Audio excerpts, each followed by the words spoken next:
Hey guys, tonight we're taking you straight into one of the most bizarre ways American soldiers slept. During the Battle of the Bulge, picture yourself rolling in a jeep through the Ardennes forest in December. 1944. Snowflakes, as big as thumbprints, smear against the windshield, and the trees lean over the road like skeletal arms. The temperature dips toward 10 degrees Fahrenheit, the kind that makes your eyelashes frost together. You and your crew have been ordered to stop for the night, except there's no tent, no stove, no camp. Your bedroom will be this very jeep, and it's about to vanish under a mountain of snow. You probably won't survive this set list.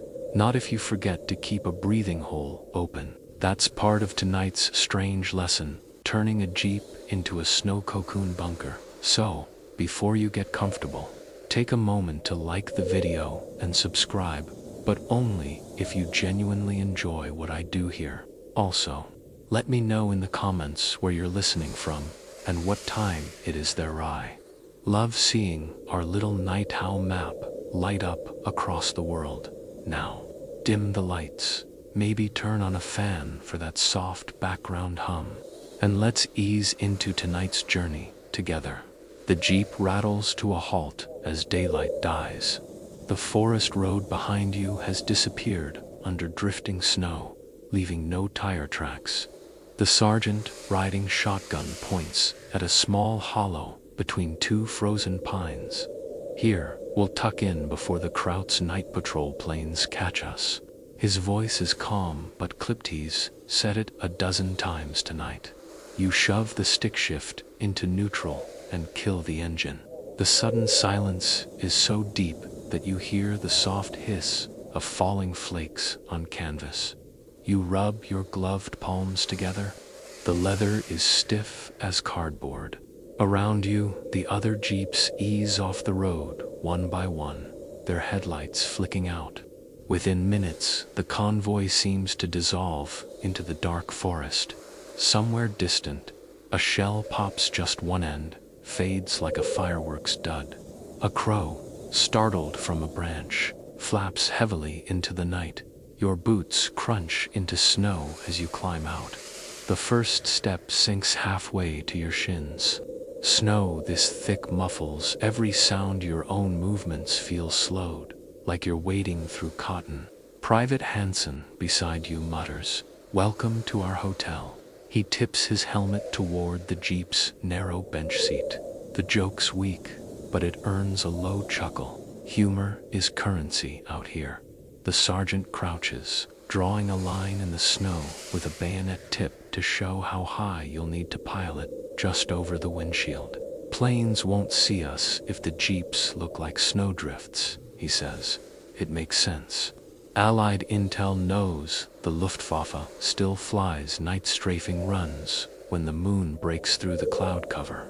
Covering the vehicles isn't about warmth so much as survival.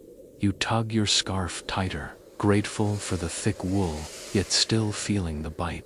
The first shovelful of snow you lift slides right off the blade, too powdery to stick. By the second scoop, your fingers already sting metal on metal, leaches away the heat. The jeep's engine block clicks as it cools behind you. A soft, mechanical heartbeat in the stillness. A fox darts across the clearing, no more than a russet streak against white. For a moment, you envy its fur. The animal pauses, nose twitching at the smell of the jeep's lingering exhaust, then vanishes between the trees. You steal a glance upward. The sky is a chalkboard smudged with clouds, hiding the moon. Somewhere above that blank sky, German pilots may be scanning with binoculars. The thought presses on you like an extra weight in your parka pocket by the time you and Hansen stomp down a path around the jeep. Your breath hangs in steady clouds. The air smells sharp pine sap, distant smoke, faint gasoline. You catch yourself listening for engines that never come, ears playing tricks. One quirky fact you've learned: U.S. Army jeeps in winter often had canvas radiator covers strapped over the grill to help the engine keep warm. Yours does too, now stiff with ice. Historians still argue whether those covers helped more with engine efficiency or just trapped extra frost inside overnight. Either way, you'll find out by dawn.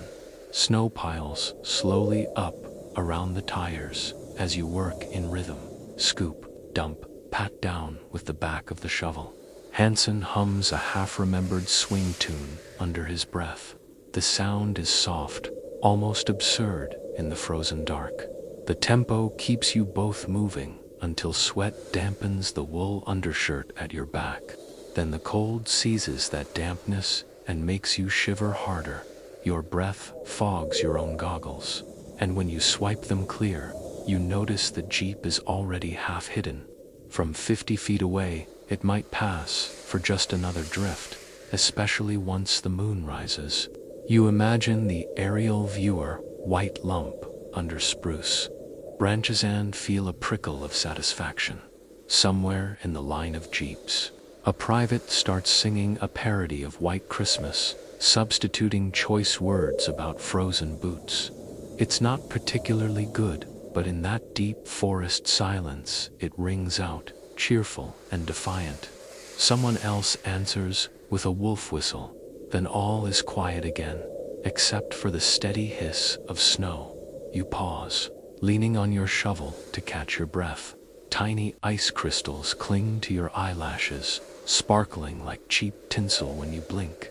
For a fleeting second, you remember the warmth of a diner back home, the smell of grilled cheese on a Sunday night, and then the cold rushes that image away in the dark. The sergeant signals for one last check around the Jeep's base. The job isn't done soon. You'll have to seal every gap to make sure no stray light or shine of metal betrays you. But for now, you let the shovel's blade sink into the snow. Flex your aching fingers inside stiff gloves, and glance at Hansen's wide grin, framed in frosted breath, and you think, this might be the strangest hotel check-in you've ever done. The sergeant's breath hangs in a white plume as he waves you closer to the Jeep's hood. His mittened thumb jabs at the outline he's drawn in the snow, a low ridge marking where the top of the drift should reach. That's our ceiling, he mutters. Pile it higher than the windshield. Moonlight glints off glass. His tone makes it sound like you're frosting a giant cake no one wants to eat. You glance at the glass, panes already dulled by the gathering flakes. The headlights are dark and frosted, like eyes closed for sleep. Hansen taps the frozen wiper blade with his shovel and quips, "Guess this guy's ready for bed too." A ripple of low laughter escapes a couple of nearby private stuff. Kind of humor that barely earns energy but makes the cold feel lighter for a moment. Another Jeep creeps past, engine idling low. Its driver raises 2 fingers in a lazy salute, then angles off behind a thick spruce. The convoy's dispersing into the woods, each pair of soldiers hunting a hollow to disappear into.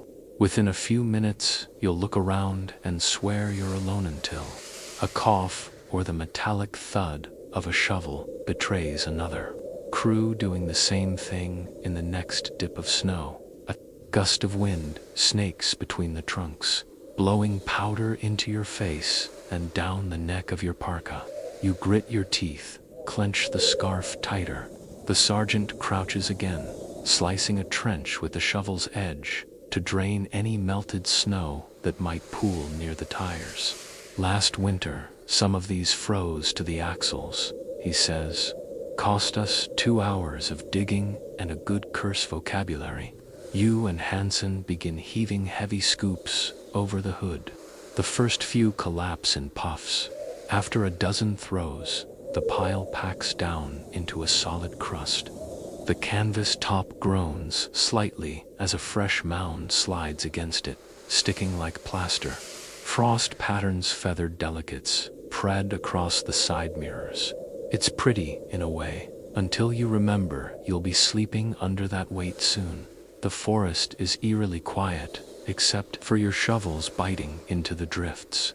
Somewhere off to the east, a branch cracks under its own ice load loud enough to make everyone freeze for half a second. Then the night settles again. That sort of stillness has a strange quality.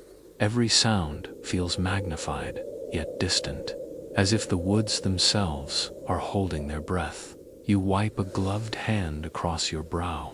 Even though the air's well below freezing, sweat has a way of sneaking up when you're bundled in layers. The moisture chills quickly against your skin, making you shiver harder as you work. To distract yourself, you mention something you read in a Stars and Stripes clipping. German scouts in the Ardennes sometimes spotted warm Jeep engines on frosty nights because the snow over the hood melted just enough to reveal a dark outline. Hansen grins through a puff of breath. Then we better keep tossing, huh? Don't want to be the world's saddest snow cone. A quirky bit of history slips from the sergeant as he stomps snow into place. You know, he says, during the Russo-Finnish Winter War in 1939, Finnish ski troops buried their sleds and even trucks under snow. Germans learned it from them. Now we're using it on the Germans. You file that await night's human snowdrift. Project has a pedigree older than you thought. By now the Jeep's profile has disappeared beneath a clean white hump. Only the tips of the antenna and the ends of the shovels leaning against the bumper betray what's hidden underneath. It's hard not to admire the illusion. If you didn't know, you'd swear it was just another bank formed by the wind. The sergeant moves around to the back, crouches low, and gestures for you to dig out a small channel near the exhaust pipe. Carbon monoxide's a silent killer, he warns. We'll leave that vent open till we're done with the rest. His words linger in your head. Tonight's sleep might be comfortable, enough to be deadly. While Hansen pats down the upper ridge, you start smoothing the sides with the shovel's flat face, pressing the snow like a Potter Chopin. When the final scoop slides down the far side, the sergeant nods in approval. The Jeep's outline has vanished completely. Good enough to fool a pilot at 500 feet, he murmurs. The words feel like a small badge of honor. Historically speaking, covering vehicles like this wasn't just for stealth. It also offered a surprising bit of insulation. Mechanics later reported that engines sometimes restarted more easily after a night in a snowdrift compared to being fully exposed to the bitter air. Historians still debate whether that was thanks to trapped warmth or simply the absence of wind chill, but you'll take any advantage you can get. You brush loose flakes off your sleeves and glance at the now invisible Jeep. Somewhere inside that snow mound is tonight's bed, if you can call it that. The wind picks up again, scattering a veil of powder that further erases your footprints. Within minutes, even the trench you dug is a faint shadow under fresh snow. The sergeant straightens, stamping his boots for warmth. Next upseal, the cracks, then we crawl in.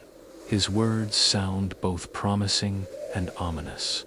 A hotel door is about to close, one made of snow and silence. Your knuckles ache as you wedge the shovel's flat blade into the snow around the Jeep's doors, smoothing edges where moonlight might glint off exposed hinges. The sergeant crouches at the front bumper, shoving fistfuls of slush into tiny gaps near the grill. He works with the care of a mason sealing bricks, humming a bar of some Tennessee folk song that's been haunting the convoy all winter. Hansen leans on his shovel, breath coming out in short steam bursts. I feel like we're gift trapping a Jeep for Santa, he jokes, thumping the side panel gently. The sound is muted by the snow. You answer with a dry, better hope he doesn't peek under the wrapping.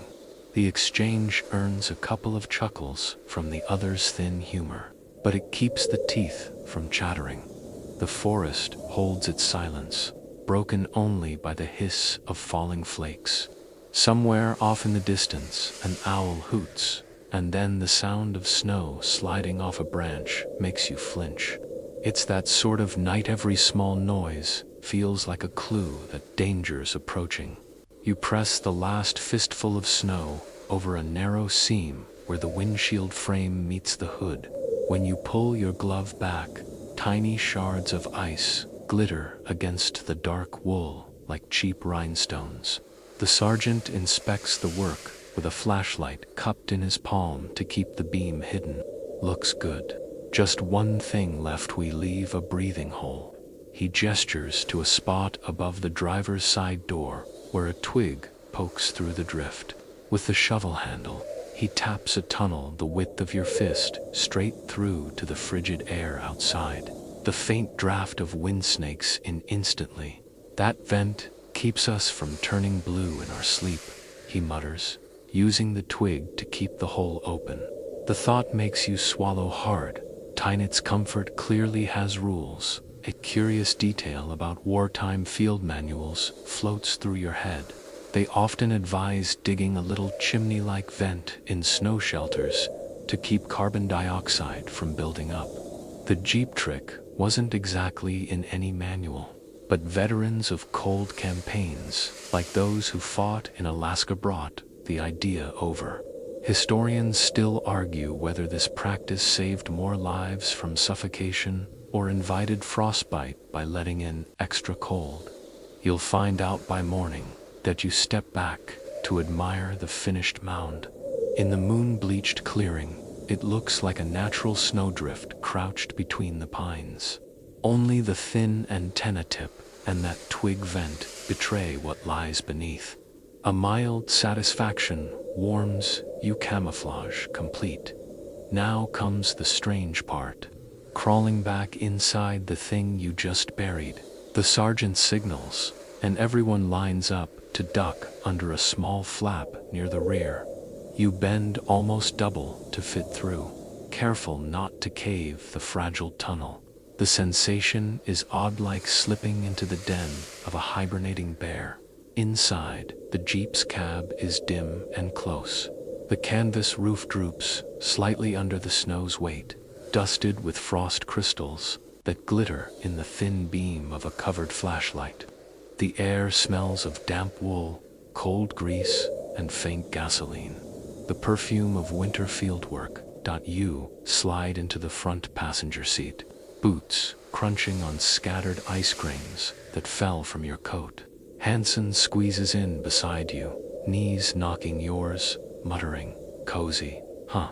There's a surprising hush in here, the snow wall muffling the forest sounds outside. It's as if the world beyond the Jeep has been switched off. Your gloves brush the frozen dashboard as you adjust your parka hood. The metal feels like solid ice. You half expect your fingertips to stick. You think back to a story you once read about early Arctic explorers accidentally freezing their tongues to iron instruments. You wisely resist testing the myth. Someone outside tosses the last scoop of snow against the rear flap, sealing you in. The Jeep darkens another shade, and suddenly you're aware of your own breathing, steady but louder in the enclosed space. A few heads tilt back instinctively, eyes on the vent hole above the driver's seat, watching to be sure no snow sifts in to block it. The sergeant clicks off the flashlight. The darkness is thick enough to feel on your eyelids. A moment later, a gloved hand cracks open a Karashin's chocolate bar. The paper wrappings crinkle, sounding like thunder. The sweet smell drifts faintly through the cramped air. You suppress the urge to laugh. The scent is absurdly out of place in this frozen bunker. The Jeep creaks as another soldier climbs onto the running board, stomping snow from his boots before squeezing through. The temperature inside seems to rise by a degree, with every body added proof that your snow bunker doubles as a human-powered heater. You rub your arms briskly, noticing how the snow-insulated silence makes your pulse sound louder in your ears. Outside, the world could be ending or maybe just asleep. You wouldn't know the difference. It strikes you that a single candle could probably warm this small space, though no one dares light one. The canvas ceiling drips faintly near the corner, where frost melts from combined body heat. A fat drop lands on your sleeve, instantly chilling the fabric. You imagine that by dawn, the Jeep's metal shell will glisten with a thin lace of ice inside as the moisture refreezes. You glance at Hansen, whose eyes catch what little light filters through the vent hole. "Think we'll sleep at all?" he whispers. You shrugged. "We'll try unless the snow decides to tuck us in for good." The dark swallows your words, leaving only the sound of breathing and the faint ticking of the Jeep's cooling engine. Your muscles finally start to relax as you sink into the stiff seat, adjusting your parka collar like a makeshift pillow.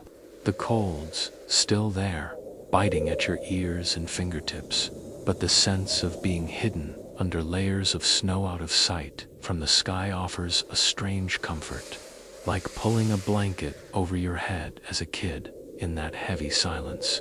Your mind drifts to the thought that tonight the Jeep has become both foxhole and bedroll, both armor and coffin. The irony makes you smirk in the dark.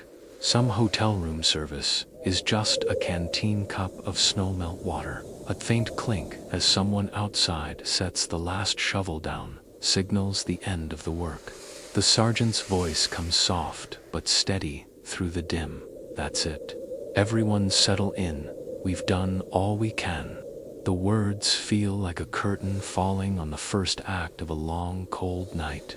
The first thing you notice after the flap seals shut is the way the air changes.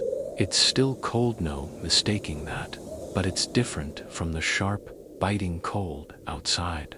The snow walls muffle the wind's whistle, so the chill feels thick and quiet, like being inside a walk-in freezer after the fan stops. Everyone shifts, tugging knees up to conserve whatever warmth they have. Boots knock against gearboxes under the seats, and a muffled curse echoes in the dark when somebody bumps an elbow on the metal dash. You pull your scarf higher to your nose, trying to keep your breath from fogging the inside of the windshield that's now just a slab of snow. The sergeant reaches over your shoulder and taps the small vent hole above the driver's seat with the tip of his glove. A faint draft leaks in icy but oddly reassuring proof that there's still a connection to the outside world. "Leave that open," he says, in a voice low enough to sound like a bedtime reminder. "We don't want to end up like the guys in Bastogne last winter." Whole squad sealed their tent to tighten wake up. You shift uncomfortably. The warning sits heavy. One quirky fact that comes to mind is that some Arctic explorers in the 19th century actually carved their names or scratched tally marks around vent holes in ice shelters, just to reassure themselves it hadn't frozen over at night. For a moment, you're tempted to do the same with your pocket knife, but your hands are too cold to bother. Hansen wriggles deeper into his parka, muttering, "Feels like crawling into a snow cocoon. If I dream I'm a caterpillar, somebody wake me." The joke earns a low laugh from the guy sitting on the wheel well. Even the sergeant cracks a grin in the half-light. The snow-packed roof above you dips slightly, where a mound has shifted. Crystals glint as they trickle down the canvas, like tiny stars sliding off the sky. A bead of meltwater plops onto your boot and instantly crusts over with ice. The confined space smells of wet wool, motor oil, and the faint sweetness of someone's chewing gum. Ration, oddly homey perfume for a Jeep buried alive. With everyone finally inside.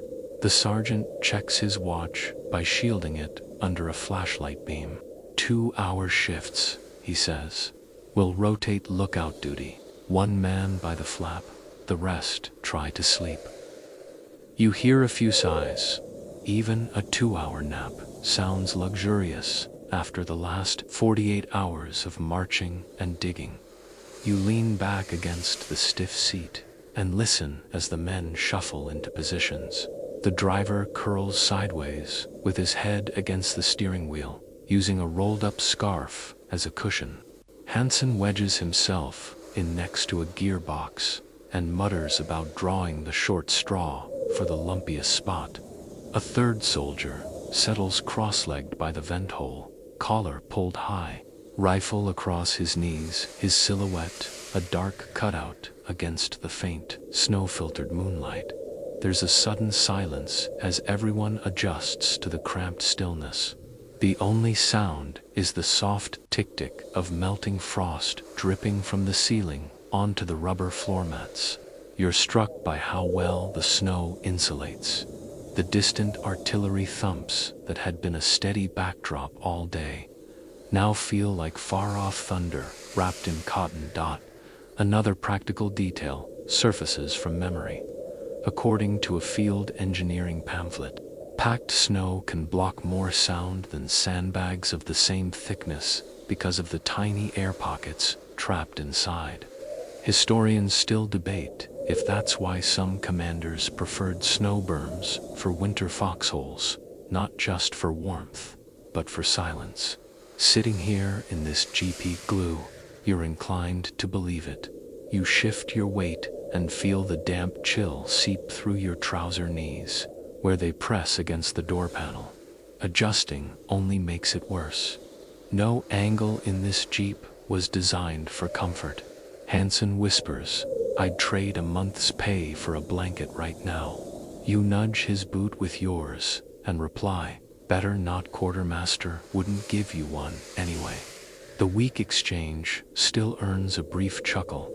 Gallows humor has its own heat. The sergeant breaks open a small wax paper packet of halazone water purifying tablets, drops one into a canteen cup filled with melted snow, and hands it around for sips. The liquid tastes like a swimming pool, but slides down warm enough to make you sigh. "Sip slow," he advises. "We'll need the rest for morning." A gust of wind outside sifts a thin ribbon of powder down through the vent hole, landing on the lookout's collar. He brushes it off, expression unreadable in the dark. The snow settles again, and the night resumes its muffled quiet. You rest your head against the door, eyes drifting toward the pale glow that seeps through the fist-sized vent.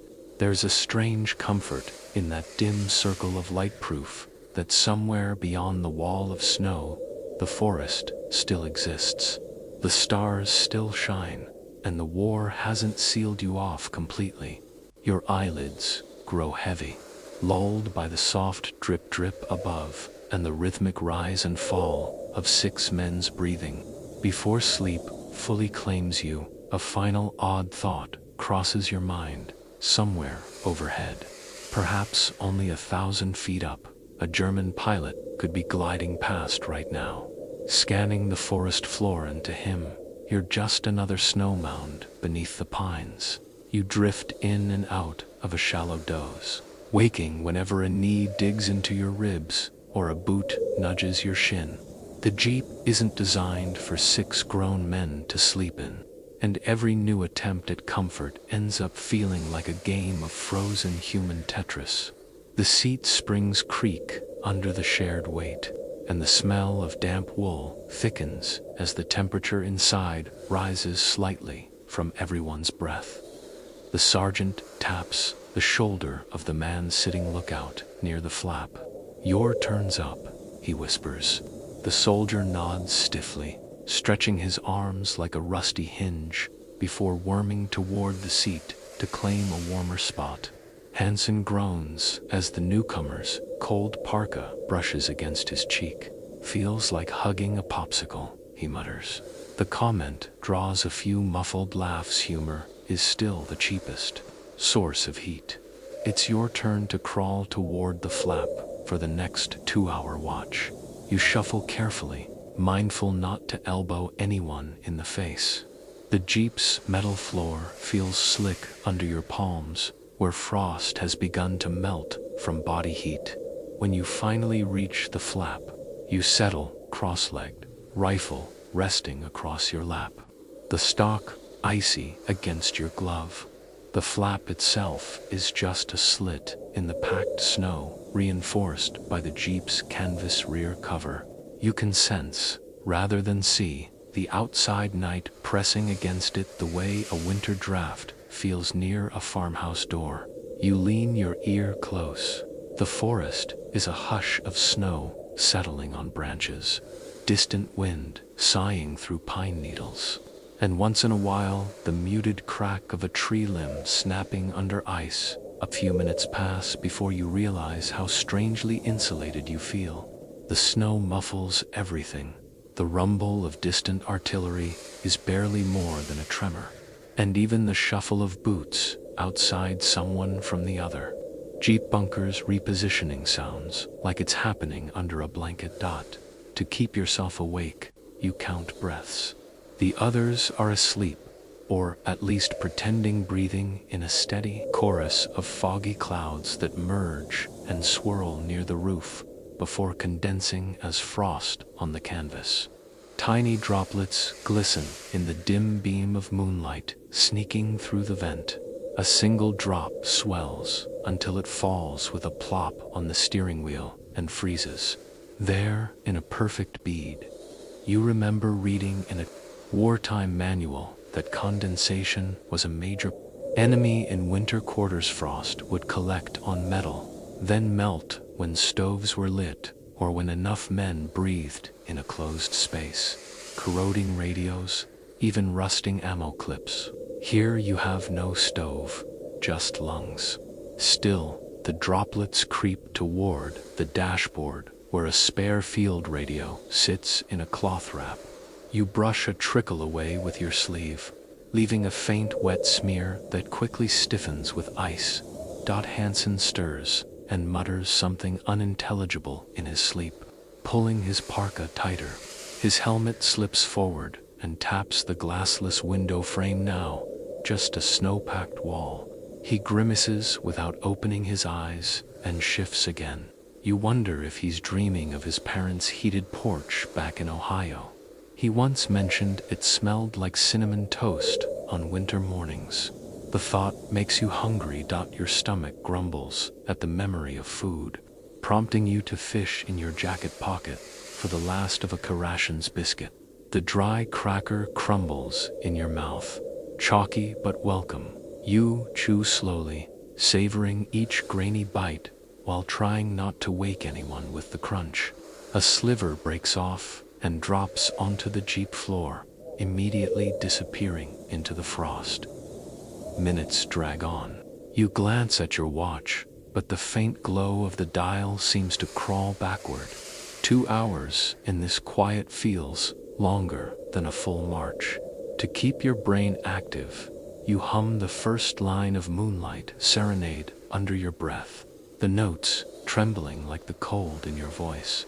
It's barely audible, but the tune fills the heavy silence. A quirky memory bubbles up from basic training.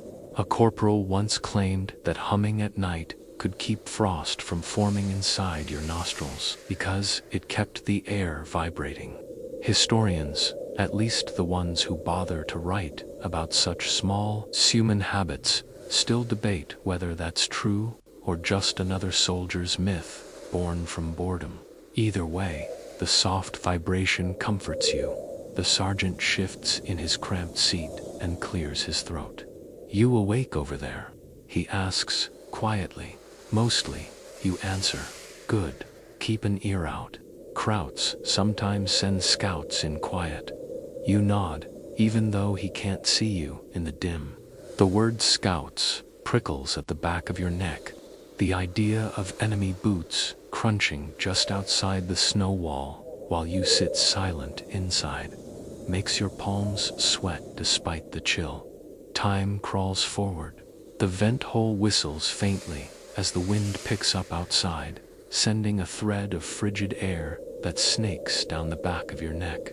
You hunch deeper into your scarf, wishing for the warmth of the cramped seat again.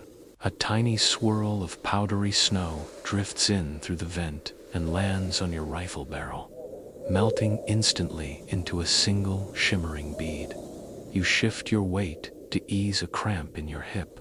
The movement makes the Jeep creak softly, and for a heartbeat, you're afraid the snow wall might slide off the roof. It holds. The sound wakes Hansen again. He cracks one eye open, grumbles, "We still alive?" You whisper back, "Depends on your definition of alive."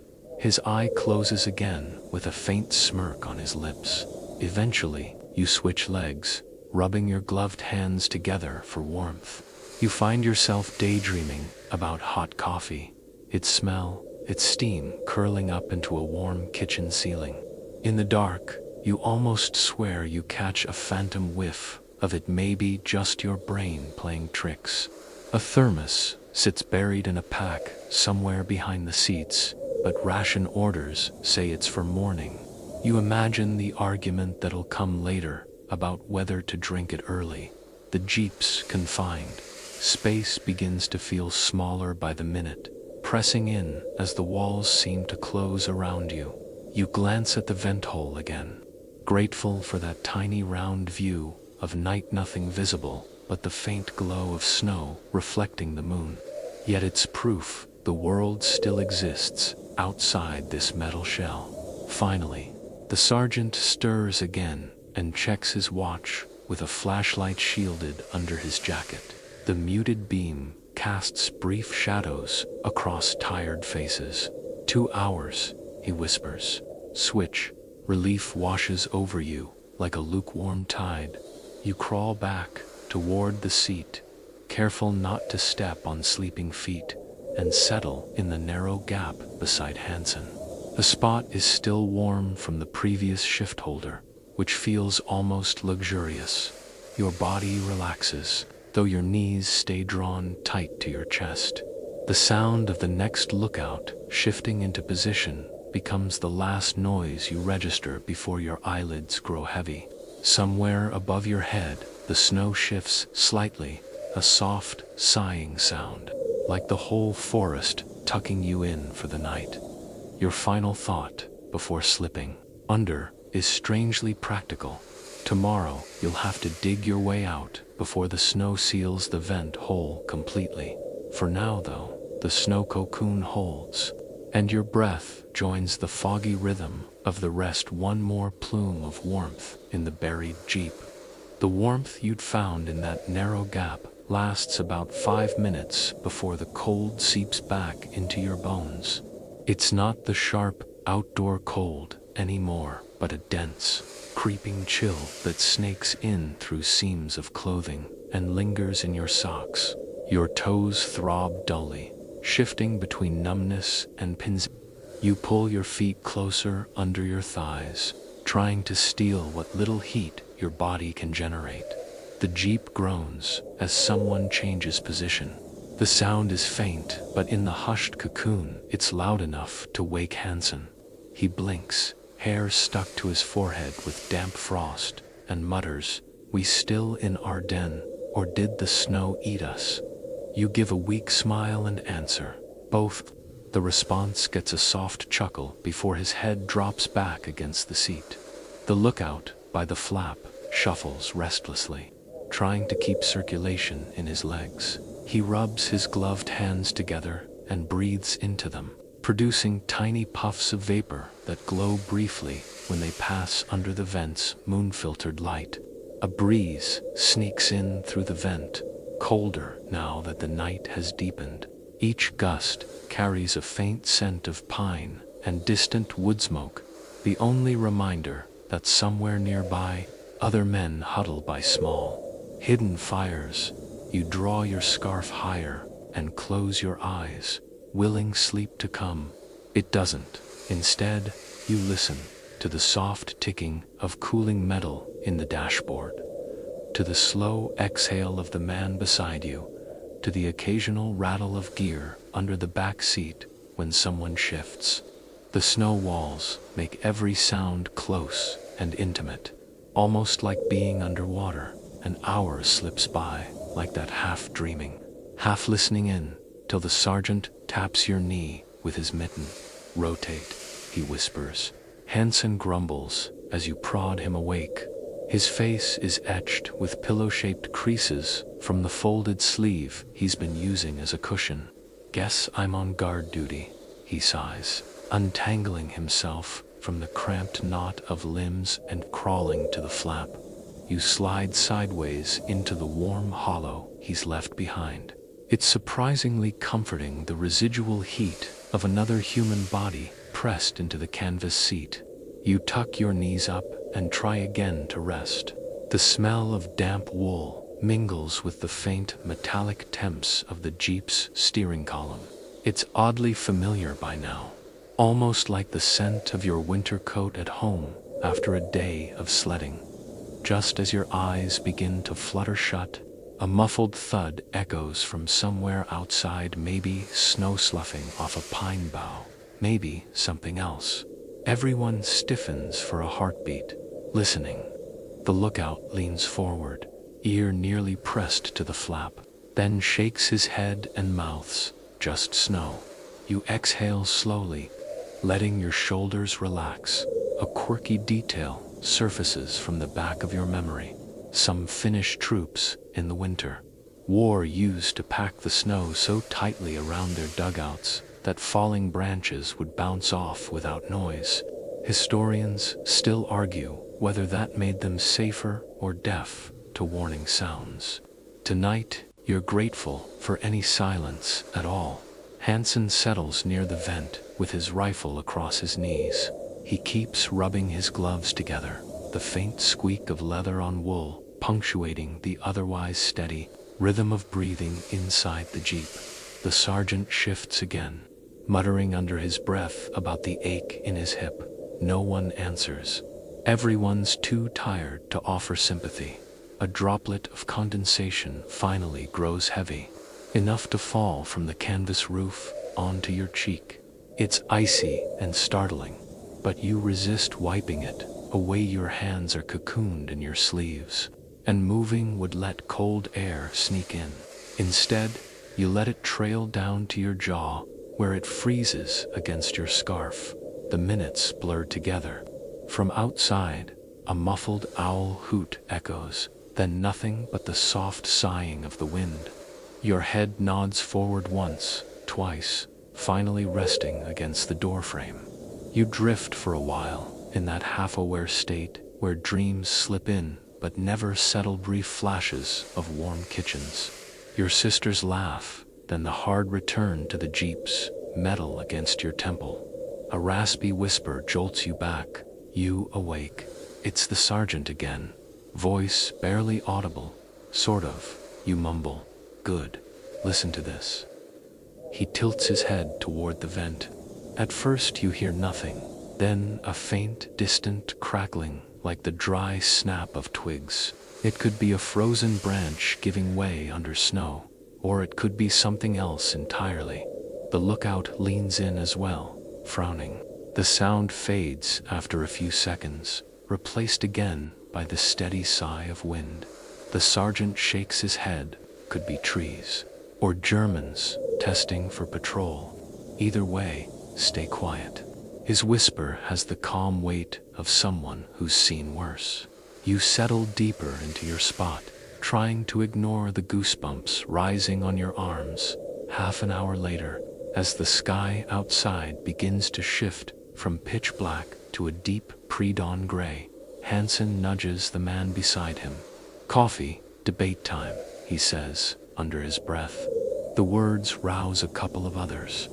The thermos has been sitting untouched in a pack beneath the back seat. The crew torn between saving it for patrol at dawn or using it now to thaw their insides. The sergeant decides, half now, half later.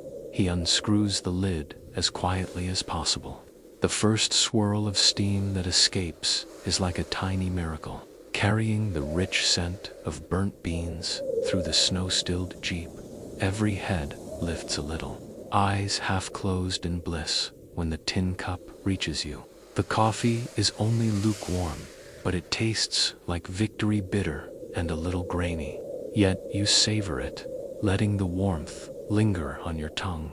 Hansen whispers, "If that squirrel from last night smells this, we're doomed." The quiet joke earns a tired grin from everyone still awake.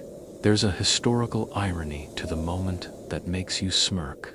Us Army field reports from the Ardennes often credited hot coffee with keeping morale up more than official pep talks or leaflets. Historians still debate whether that's exaggerated nostalgia or a real psychological advantage. You decide the historians never froze in a snowed-in jeep. This cup alone feels like reason enough to keep going. The warmth settles in your stomach, spreading just enough to relax the tight knot in your shoulders. Your eyelids droop again. Someone near the vent shifts, letting in a cold draft that spirals down the back of your neck. You shiver but stay curled up, too weary to complain. The jeep's interior has taken on a subtle glow, now the kind of faint blue that seeps in before sunrise.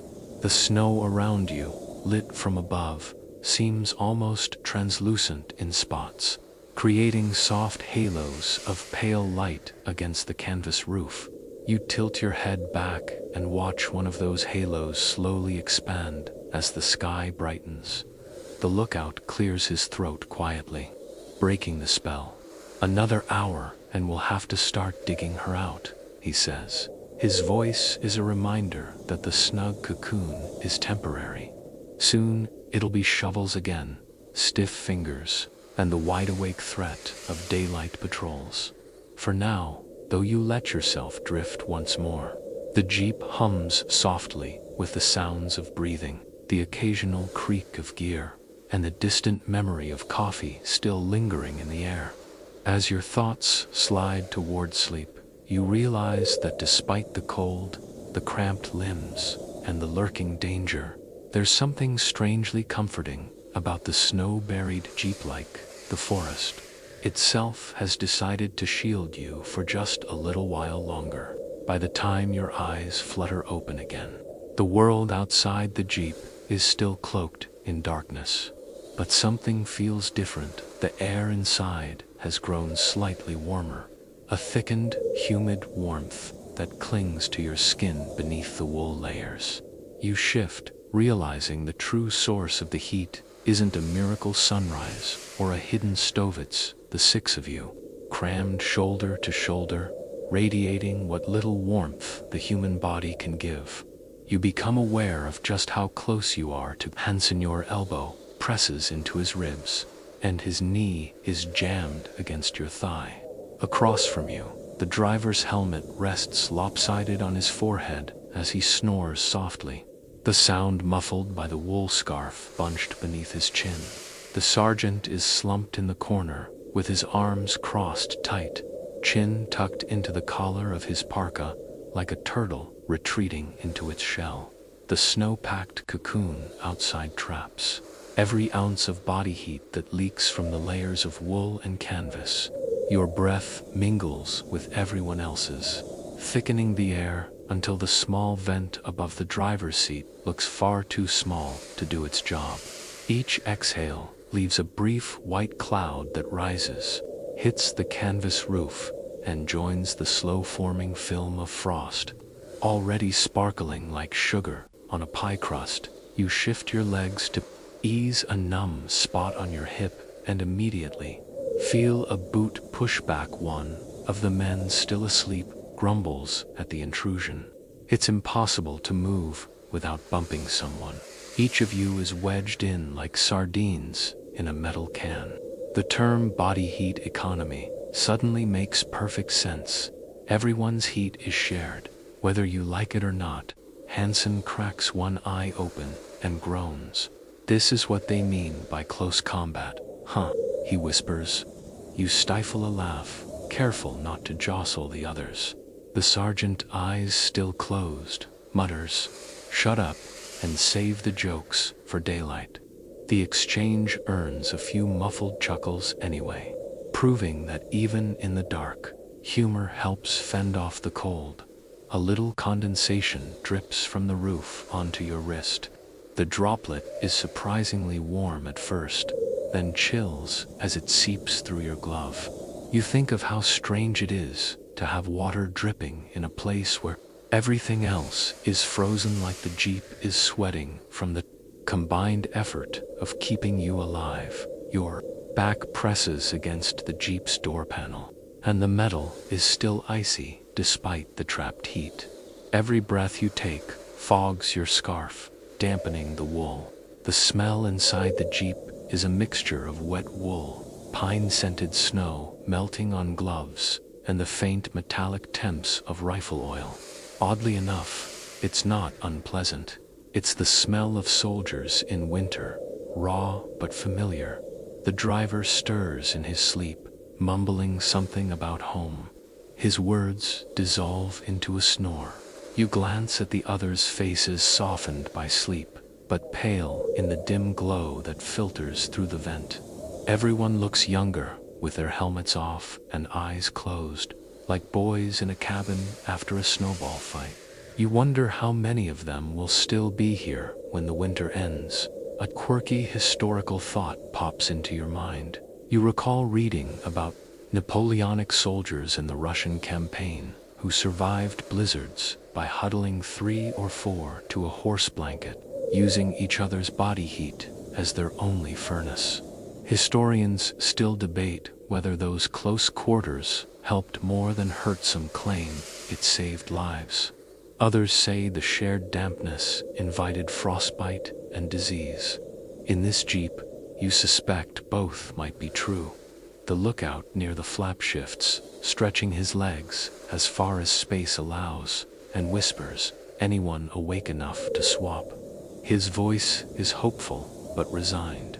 Nobody volunteers immediately. Finally, the sergeant cracks one eye and jerks his head in your direction, your unspoken cue.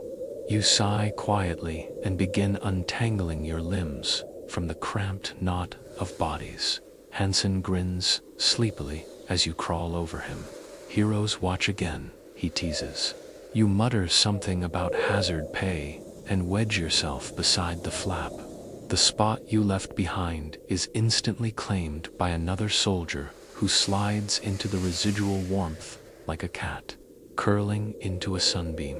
The flap is cold to the touch, stiff with frozen condensation, but sitting near it lets you feel the faintest draft of outside air. The contrast is refreshing, almost welcome after the humid closeness of the bench seat. You peer toward the vent hole. A thin ribbon of pale blue moonlight filters through, glinting off the frost-lined edges. You huddle with your rifle across your lap and settle in to watch over the group.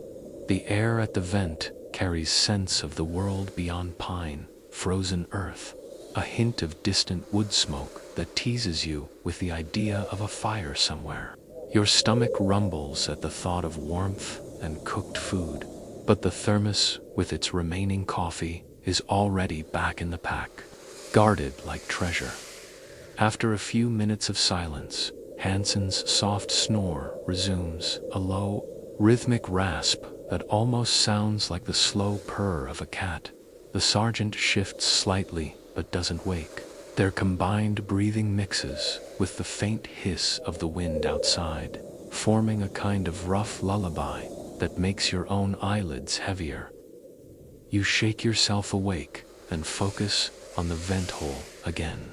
A few snowflakes drift through, melting as they hit your glove. You brush them away and lean back, knees drawn tight to conserve heat. It's a strange comfort knowing that in this small metal shell, you're hidden from view. Even from the night sky, your thoughts drift to the warmth you all generate. 6 sets of lungs. 6 beating hearts, trapped in a snow cave built around an engine that hasn't been started for hours. It's not much, but it's enough to make the temperature inside hover just above freezing. You realize that if one of you had to leave for sentry duty elsewhere, the rest would feel the loss immediately. Another droplet forms above the driver's seat and falls, landing on Hansen's parka hood. He stirs, but doesn't wake. The drop freezes almost instantly, tiny proof of how thin the margin is between survival and exposure. You shift your weight again, feeling the pins and needles in your left foot begin to fade.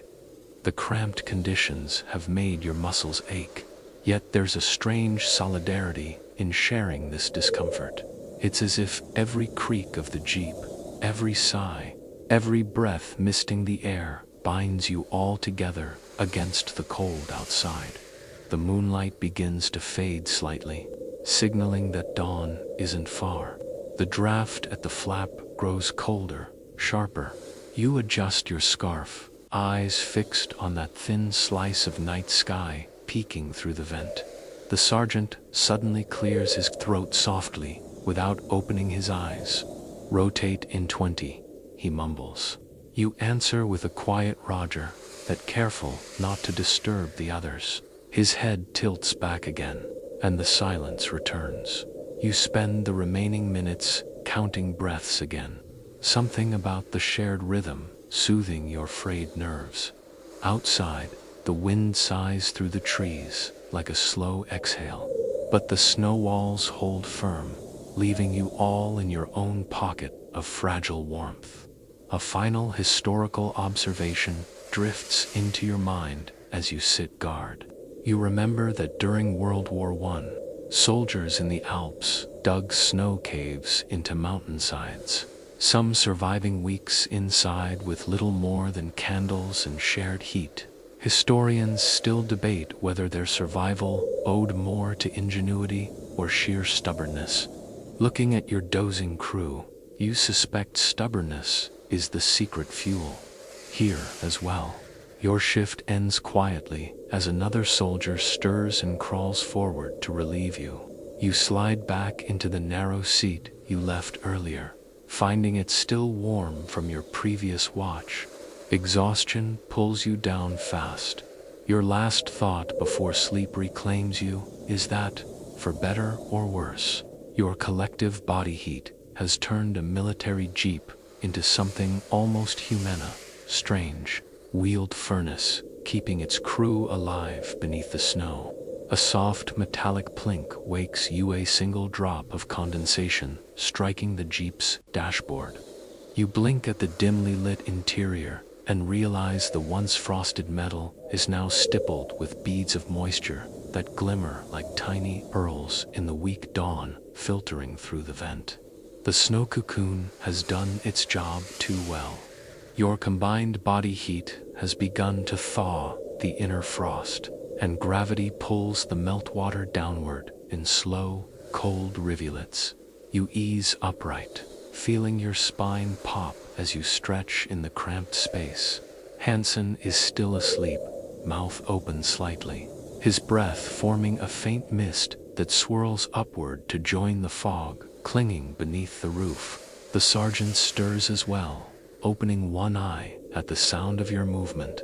His voice comes out as a gravelly whisper, condensations creeping in. Keep an eye on the radio. You lean over to inspect the field radio stashed under a canvas flap near the dashboard.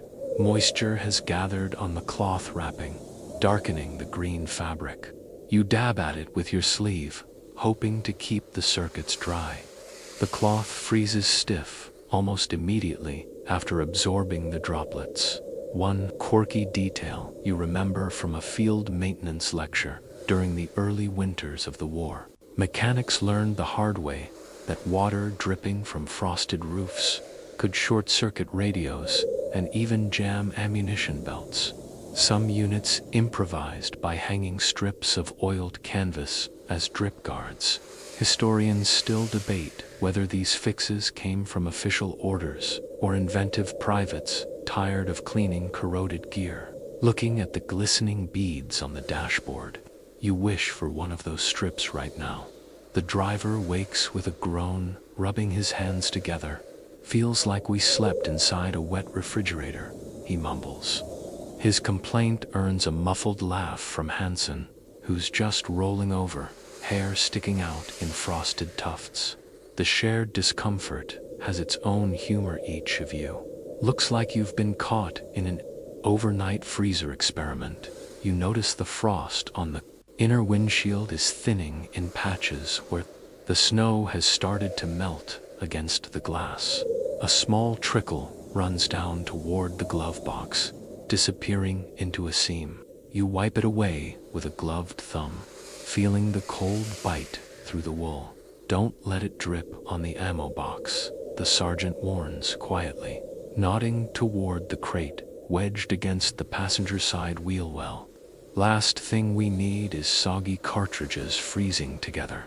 His words carry the weight of experience, the kind of practical knowledge you only gain after a few brutal winters at war. A gust of wind outside rattles the vent hole, sending a new spray of powder down like sifted flour. The lookout on duty brushes it off his collar and mutters something about wishing for a proper roof. The rest of you chuckle softly, careful not to waste energy on bigger reactions. Your stomach growls loud enough to earn a raised eyebrow from Hansen. Field ration breakfast, he suggests, fishing into his pack. He produces a tin of processed cheese spread and a crumbling biscuit from the rations. The smell is faintly sour, but oddly inviting. He offers it around, and everyone breaks off a bite in silence. Halfway through chewing, you catch a flicker of movement at the vent, a small shape darting across the mound of snow outside. You lean closer and catch sight of a red squirrel clambering along the Jeep's snow-covered hood. Its tiny paws leave a dotted trail as it stops to sniff at the vent opening. For a heartbeat, the creature locks eyes with you, whiskers twitching, as if debating whether to come inside. Then it bounds off, vanishing into the pines. Hansen grins around his biscuit. That little guy's smarter than us. He's got a tree for a house. The comment draws a round of quiet chuckles. The squirrel's unexpected visit cuts through the tension for a moment, making everyone feel oddly less trapped. A quirky historical fact surfaces in your mind. Wartime diaries often mention animals sneaking into soldiers, shelter scats in supply tents, mice in field kitchens, even foxes curling up near sleeping troops for warmth. Historians still debate whether these accounts were exaggerated for storytelling or genuinely frequent. Watching the squirrel vanish, you're inclined to believe them. You shift your focus back to the interior. Droplets continue to bead and slide down the Jeep's side panels, pooling near the floor mat. You nudge the puddle with the toe of your boot, breaking the thin ice crust that's begun to form on top. The mix of melting and freezing makes the whole space smell faintly of wet iron. The sergeant checks his watch and then points to the vent. "Another hour till first light," he says softly. "We'll need to scrape the hole clear before it seals up." His words remind you that the snow outside isn't static. Overnight winds have been drifting more powder onto the mound, slowly burying your only source of air. You volunteer to widen the vent. Using the butt end of your bayonet, you gently prod the narrow tunnel, dislodging packed snow until the cold morning air rushes in with a sharper bite. It makes your eyes water, but refreshes the stifling interior. The others inhale deeply, as though the crisp oxygen itself is a rationed treat. The driver fishes a crumpled letter from his breast pocket, smoothing it carefully with stiff fingers. The ink is smudged from condensation, but still legible. He reads silently for a few moments, a faint smile tugging at the corner of his lips before he folds it back up and tucks it away. The sight of the letter offers a fleeting reminder of life beyond the snow mound, of warm kitchens and dry rooms somewhere far away. To distract from the damp chill, Hansen starts humming a tune, something slow and bluesy, that echoes softly off the snow walls. The melody blends with the Jeep's occasional creaks and the faint drip-drip of condensation, creating an oddly soothing soundtrack to the morning wait. You find yourself musing over another curious debate you once heard. Some army medics claimed that tightly packed groups sleeping together could regulate each other's breathing rhythms, reducing the risk of hypothermia. Other medics insisted it was nonsense, that individual metabolism mattered more. Listening to the synchronized exhales around you, you suspect there might be some truth to the first theory. The sergeant shifts his weight, boots scraping the mat as he leans toward the vent hole. "All right, last round of coffee," he announces in a low voice. The thermos is passed around again, its contents now lukewarm at best, but the aroma is enough to perk everyone up. You cradle the cup between your gloves, savoring the steam as it curls upward and vanishes into the frosty air outside. The faint gray of pre-dawn seeps through the vent, painting the snow wall in a bluish glow. The light catches on the moisture droplets, turning them into tiny beads of glass. For the first time all night, you can see everyone's breath clearly as misty ribbons drifting upward toward the roof. It's oddly beautiful, like smoke from 6 tiny campfires, converging in the cramped cabin. Hansen wipes his forehead with his sleeve and sighs. "Never thought I'd miss sleeping on frozen ground," he murmurs. The remark earns a round of tired smiles. The snow bunker has kept you hidden and marginally warmer, but the dampness is beginning to feel worse than open-air cold. A light thump from outside makes all of you pause. The lookout peers through the vent, sees nothing, and relaxes. Probably just more snow falling from a branch. Still, your heart beats faster for a moment, and you realize how easily nerves fray after hours in such confinement. The sergeant clears his throat and says, "Once it's bright enough to see, we'll start clearing the exit. Don't want to be trapped when orders come." His words settle over the group like a gentle alarm clock reminding you that the cocoon that's shielded you all night will soon have to be dismantled. You lean back, feeling the damp chill seep into your coat again, and let your gaze rest on the faint halo of light in the vent. Outside, the forest waits, the snow still falling in soft, soundless sheets. Inside, you sit quietly with your comrades, sharing breath, warmth, and the strange camaraderie born of surviving the night together in a buried jeep. The first hint of morning arrives, not as sunlight, but as a slow whitening of the snow pressed against the windshield. For hours, the interior of the jeep has been painted in dim gray, but now a pale silver glow begins to seep in through seams you didn't realize were there, like the cocoon itself is turning translucent. Hansen stirs first, blinking at the change in light. "Morning already," he mutters, voice hoarse. "Doesn't feel like we slept at all." The driver grunts in agreement, rolling his shoulders to chase away the stiffness that comes from hours of curling into an unnatural knot. Every man inside seems older than he was the night before, backs stiff, eyes ringed with fatigue. The sergeant straightens slowly, stretching his arms as much as the cramped space allows. "Before we dig out," he whispers, "we eat something."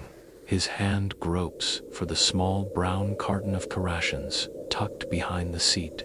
The box crackles as he opens it, revealing the predictable spread: a dry biscuit, a chocolate disc, a pouch of powdered lemonade no one ever wants. The ration chocolate is divided into careful squares, passed from glove to glove like a precious artifact.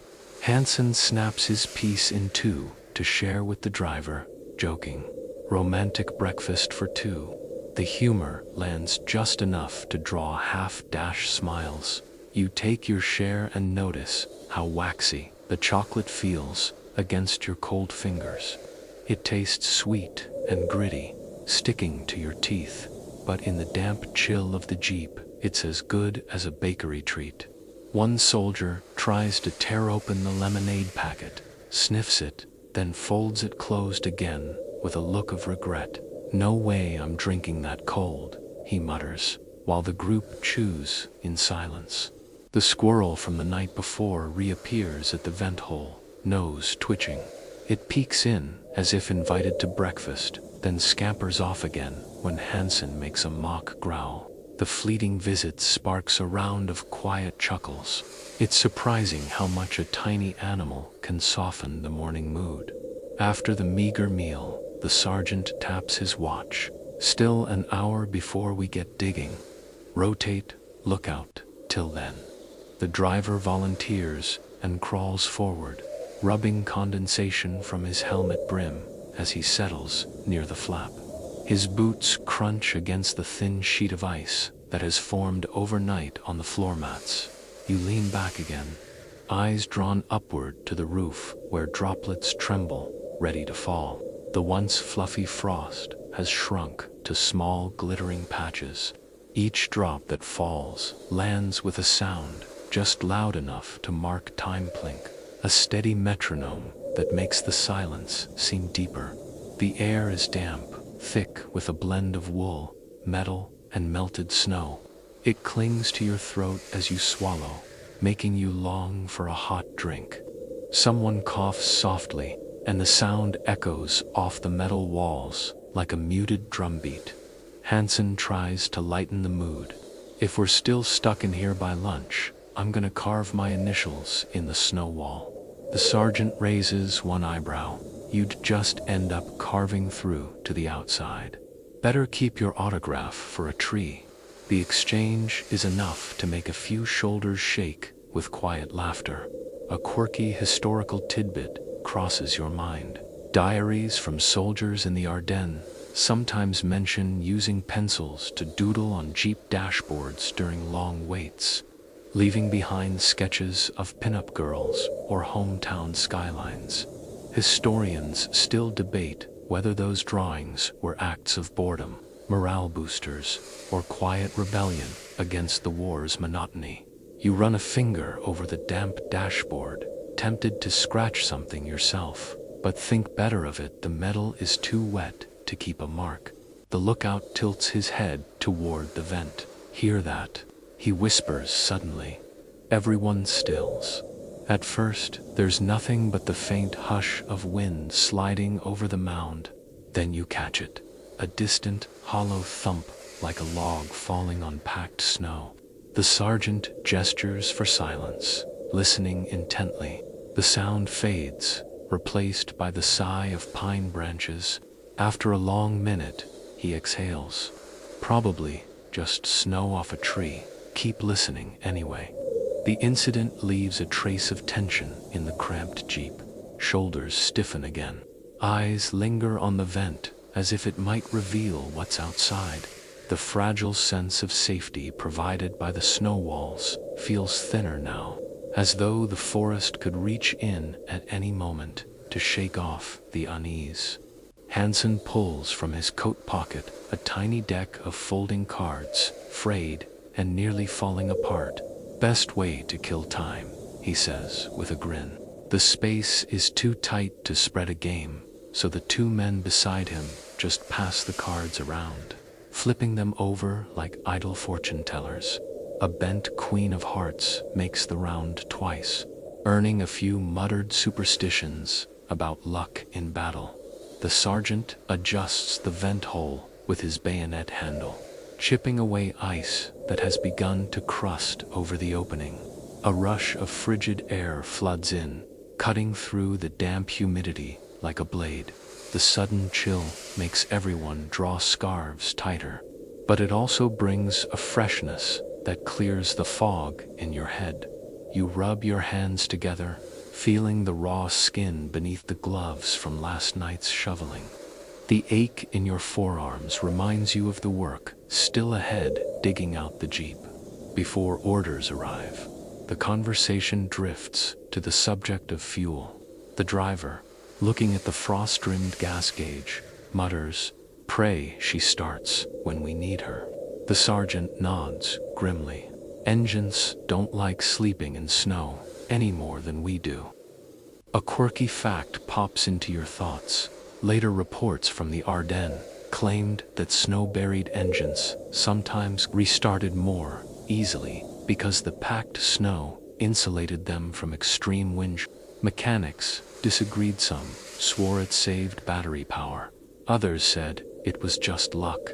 Historians still argue about it, but you silently hope the snowdrift has been a blessing in disguise. As the gray light strengthens, the Jeep's interior becomes more defined. You can see each man's breath as distinct wisps that rise, twist together, and vanish into the damp ceiling. The glow is soft, almost ethereal, giving the cramped cabin the look of an old black and white photo slowly coming to life. You stretch your legs as much as possible, knocking your knee against the ammo box. Hansen shakes his head and smirks. "Quit playing kick. Some of us are trying to nap." You grin faintly, unwilling to apologize for a moment of blood returning to your limbs. Another droplet breaks, loose from the roof, and lands on the thermos lid with a hollow tink. The small sound draws everyone's eyes for no reason other than boredom. It's strange how, in confinement, the smallest noises take on outsized importance. The sergeant checks his watch again and finally declares, 10 more minutes, then we shovel." His words bring a collective sigh, half relief that waiting is over, half dread of facing the cold head-on again. For now, though, you stay put, savoring the last quiet stretch inside the snow-buried Jeep. The wind outside rattles a distant pine branch, and somewhere far off a crow calls, muffled by layers of snow. The morning is beginning, whether you're ready or not. You glance around at your companions' faces, drawn but calm, shoulders hunched against the damp. For a moment, the Jeep feels less like a vehicle and more like a tiny cabin lost in the woods. Its inhabitants bound together by circumstance and the shared breath that's kept you all alive through the night. The sergeant's whisper slices through the drowsy calm. "Time to move. Let's see the sun again." You groan inwardly, every joint protests as you shift in the cramped seat. The Jeep's metal floor creaks under 6 pairs of stiff boots as each man slowly unfolds himself from the knot. You'd all become overnight. You reach for your shovel, the wooden handle cold enough to bite through the gloves. Hansen rubs his wrists as though he's been untied from ropes. "Next time," he mutters, "I'm sleeping on the hood." The driver snorts. You'd be an icicle by midnight. The small exchange breaks the silence as the group starts to stir like a waking bear in its den. The flap at the back of the Jeep is crusted with a thin shell of ice, sealed from hours of packed snow settling overnight. The sergeant wedges the flat of his bayonet between flap and snowbank, levering gently until a crack of fresh daylight splits the wall. A puff of frigid air rushes in, sharp enough to make you flinch. After the damp warmth of the bunker, it feels like sticking your face into a freezer. You and another soldier take turns digging from the inside, shoveling away the heavy crust, while 2 others prepare to push from the outside once there's enough of a tunnel. The snow slides down in thick slabs that crumble onto the floor, raising clouds of icy dust that sparkle in the pale morning light. The first shove opens a ragged window onto the Ardennes dawn. The forest looks almost unreal, an expanse of snow-frosted trees, their branches sagging under night's accumulation, glowing faintly pink where the rising sun just begins to reach them. No sign of movement, no sound, except the faint whisper of wind weaving through the pines. A rush of fresh air floods in, carrying with it a crisp scent of pine resin and the distant smell of smoke probably from some hidden Allied campfire. The group inhales greedily, as though starved for the outdoors. Hansen mutters, "That's the best breakfast smell I've ever had, pine and cold air." One by one, you crawl out of the half-dug opening, knees and elbows scraping against icy snow as you emerge.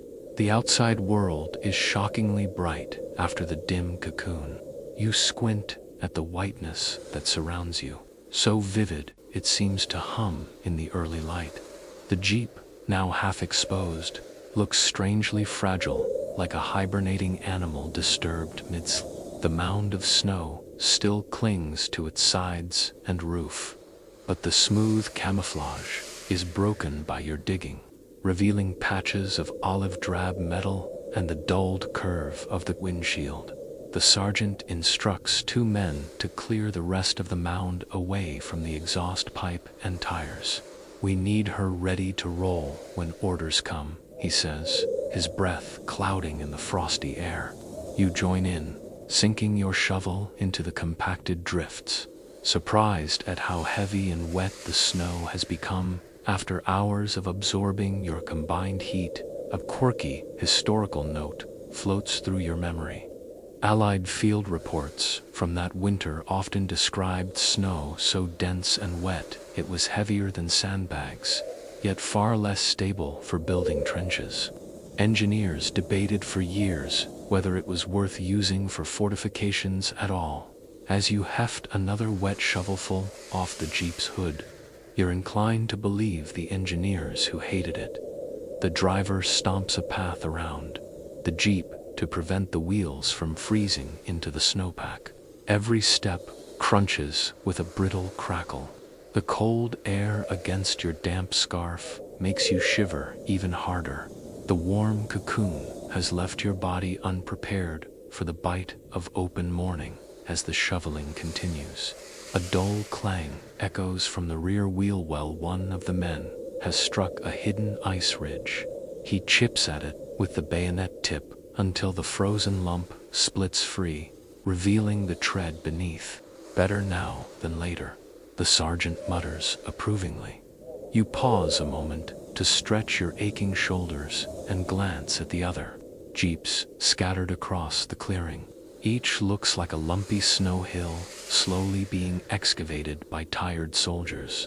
The whole scene reminds you of ants digging their way out of sugar mounds. A distant crack of gunfire, perhaps just a frozen branch breaking, makes everyone instinctively crouch for a second.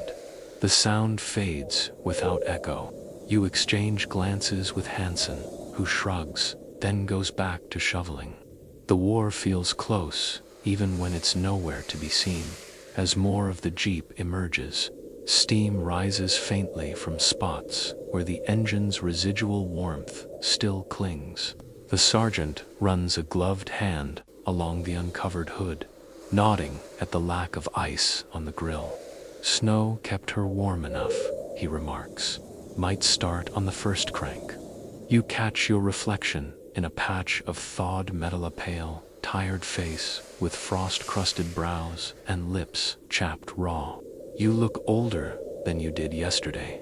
Hansen sees you staring and quips, "At least you've got that heroic winter war look going." You laugh, though it comes out as more of a wheeze. One soldier produces a small folding entrenching tool and starts widening the trench around the tires so the jeep can move without skidding. The work is slow. Each chunk of snow is dense as packed flour, and your muscles ache from the hours spent buried beneath it. A quirky debate you once heard among veterans crosses your mind. Some claimed that snow burial kept engines warm enough to avoid freezing oil. Others swore it was superstition and that any jeep left overnight was doomed to sputter. Historians still argue about the science, but you silently root for the believers, anything to save you from another hour of cranking a stubborn engine. The radio crackles suddenly, startling everyone. A burst of static. Then a clipped voice rattles off coordinates, and an order for the convoy to prepare for movement within the hour. The sergeant leans in to listen, nods once, then signals you all to start packing up as you shoulder your rifle and gather the few belongings scattered in the Jeep's cab. You take one last glance at the vent hole that saved your breath through the night. The twig you'd used to keep it open still juts from the mound's remains, now coated in frost crystals that glitter like tiny shards of glass. You consider pocketing it as a souvenir, but leave it where it stands, an unmarked monument to last night's strange lodging. Hansen claps you lightly on the shoulder. "Guess the hotel's closing," he says with a crooked smile. "No tip for room service." You chuckle. The sound thin in the cold air, but genuine. The sergeant's voice cuts in.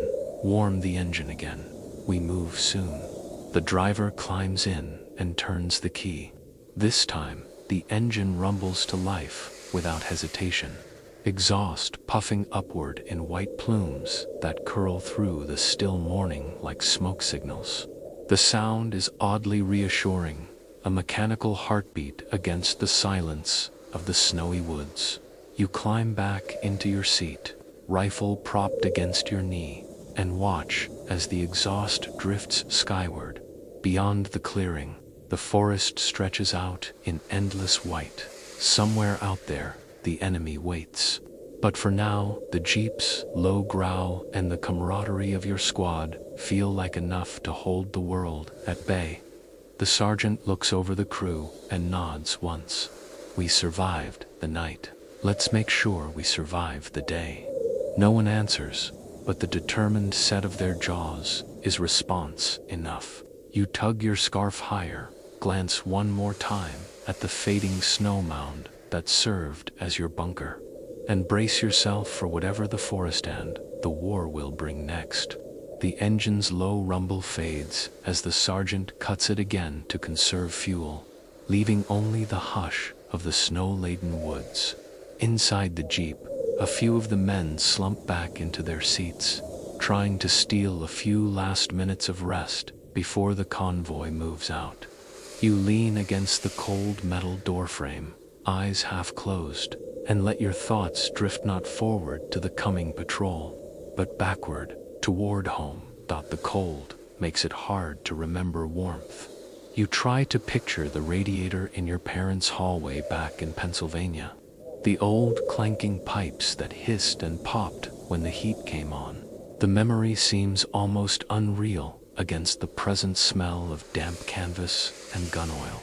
You imagine curling on the carpet by that radiator, boots drying on the tile, the scent of wet wool filling the house. The image is so vivid, you almost hear the crackle of it until the Jeep creaks beneath you and the illusion shatters. Hansen nudges you with his elbow. "You were drifting," he whispers. His grin is faint but kind. "Dreaming of a bed. Radiators, you admit," and he chuckles. "Man, I'd settle for a camp stove." The driver yawns so wide his jaw pops, then pulls his helmet down over his eyes. A few others follow suit, hoping for 10 more minutes of half sleep. The sergeant stays alert, perched near the radio, pencil poised over a small pad in case new coordinates crackle through. The Jeep has grown quiet, except for the occasional drip of thawing frost. Tiny beads roll down the inside of the windshield, tracing paths through the thin layer of grime. You watch a droplet slide slowly toward the glove box and think about how absurd it is that water has become a constant character in this night's story. Frozen, melted, dripping, threatening radios, clinging to scarves. The seat beneath you feels clammy. Your wool trousers are still damp from the morning dig-out. Every time you shift, a chill crawls up your spine. You hug your knees closer to your chest, resting your chin on folded arms in an effort to conserve heat. A brief hush falls again, and in it you hear the faintest sound of soft snoring. Hansen, this time, chin tucked against his collar. The gentle rasp is oddly comforting, a sign that at least one of you can still sleep in this damp tin box. A quirky historical thought drifts in. You remember reading about French soldiers during the 1870 siege of Paris, sleeping in horse-drawn carts lined with hay, packed together to survive the winter nights. Some diaries claimed the smell of hay stayed in their uniforms for months. The sergeant shifts in his seat and mutters, just loud enough for you to hear. Feels like we've been here a year already. You nod silently, sharing the sentiment. In a war measured in miles and battles, nights like these stretch time in strange ways. Gradually your eyes grow heavy once more. You adjust your scarf under your chin and lean your head against the door's icy panel, letting the rhythm of breathing and the soft patter of snow lull you into that thin, floating space between wakefulness and sleep, where the Jeep feels less like a vehicle and more like the quiet heart of the frozen forest itself. A faint scraping sound wakes you before dawn. For a moment, you can't tell whether it's inside the Jeep or out in the snow. The cabin is nearly black except for the pale gray glow seeping down through the vent hole. You sit still, listening. The scraping comes again, soft, deliberate. Vents icing over. The lookout whispers, pointing upward with his bayonet. You follow his gesture and notice the tiny breathing hole has shrunk to the size of a coin. A thin crust of frozen slush clinging to the twig you jammed there last night. The sergeant, already awake, shifts carefully so as not to disturb the sleepers. We clear it now, he murmurs. If the exhaust builds up, we're done for. He motions for you and Hansen to help. Together, you brace yourself against the cramped ceiling, using the bayonet's butt to chip gently at the frozen rim. Little pellets of ice rain down on your gloves and melt instantly on contact. The cold draft that follows the cleared tunnel is sharp but welcome, proof that fresh air is flowing in again. Now for the pipe, the sergeant adds. He gestures at the rear flap where snow has slumped overnight into a lumpy wall. Hansen groans but obediently crawls toward the back, easing himself into the narrow gap. The rest of you huddle close to give him room as he claws at the packed drift with his mittens. When the flap finally opens, a rush of freezing air sweeps through the cabin like a living thing. The sudden cold makes everyone gasp. Hansen curses under his breath, then grins at you. Cheapest air conditioner in Europe, he mutters. The driver squeezes past to help, both men shoveling away clods of snow around the Jeep's tail. The work is awkward and cramped. Snow slides back into the trench as fast as they can clear it. Your breath forms thick clouds that swirl with each movement, instantly frosting the walls again. A quirky historical tidbit springs to mind. You recall reading that during the Russian winter campaigns, soldiers often had to dig out their vehicles every few hours to prevent carbon monoxide buildup from blocked exhausts. Some engineers suggested attaching stovepipe extensions to vents to keep them above snow level. Historians still debate whether those makeshift chimneys saved more lives or just wasted precious materials. Watching the two men struggle to keep the pipe clear, you wish you had one of those contraptions right now. The sergeant keeps his voice low but firm. Dig it wide enough for air to move. Last thing we want is to wake up groggy and not know why. His words send a small shiver through you that has nothing to do with the cold. After several minutes of scraping, they manage to open a shallow trench that allows the exhaust to breathe freely. Everyone settles back inside, boots wet and stiff from The flap is sealed again with a rough shove of packed snow, leaving only the fist-sized breathing hole above. The fresh draft makes the cabin colder than before, but it feels safer. You tuck your hands under your arms to keep them from stiffening. Hansen shivers beside you, but grins through chattering teeth. "At least we won't suffocate," he says. "Just freeze slowly." The sergeant allows a faint chuckle. "Better odds that way." As everyone resettles, a new problem becomes obvious. Moisture has collected overnight in the floor mats, pooling in shallow depressions that now refreeze as thin, crusty sheets. The driver curses softly as his boot sticks momentarily to the icy patch. "Feels like sitting in a frozen pond," he grumbles. You pull your knees tighter to your chest, trying to keep your boots out of the wet spots. The smell of damp wool mingled with the Jeep's cold metal creates a strange scent, half barn, half garage, that somehow feels like survival itself. A droplet falls from the ceiling, landing with a muted plink on your rifle's stock. You wipe it away quickly, remembering the sergeant's warning about moisture jamming the weapon. In this weather, even water feels like an enemy. The lookout by the flap exhales visibly, his breath forming a ghostly plume that drifts upward and freezes into the ceiling crystals. "Remind me to never complain about tents again," he says, earning a round of soft chuckles. To distract yourself from the cold, you think about last winter's training drills. An old corporal once claimed that carbon monoxide poisoning sneaks up like sleep. You don't notice until it's too late. He recommended poking the man next to you every so often to make sure he'd grunt back. Historians who've written about field conditions in Ardennes confirm that more than a few lives were saved by those rough midnight wake-up nudges.